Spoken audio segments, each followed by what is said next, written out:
makan menu yang macam ni, sambal campur-campur ni, pedas-pedas, ada terung semua, memang sesuai di selera, sesuai di poket juga. Boleh buat banyak-banyak, simpan, nak makan nanti panaskan.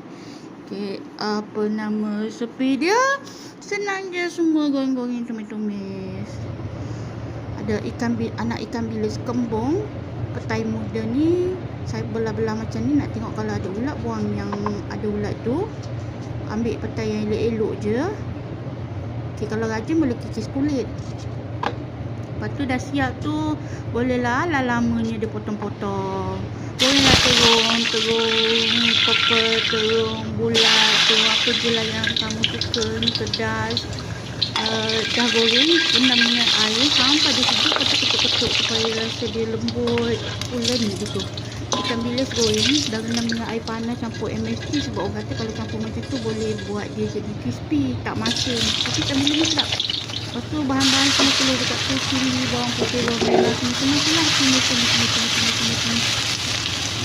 Lama dia tumis lah sampai masak. Lepas tu masukkan tomato dengan petai. Jadi kenapa tak goreng petai tu, sebab tak nak kulit dia keras. Masukkan sus tiram, ini cuk ayam, pisah ayam. Masukkan air supaya semua tu jadi lembut. Masak sampai air tu menyusut. Masukkan daun kucai, goreng tadi. Lepas tu bila sambal dah sejuk, dah suam-suam tu, baru masukkan ikan bilis supaya dia kekal crispy. Sedapnya makan dengan nasi putih. Happy cooking. Bye bye semua.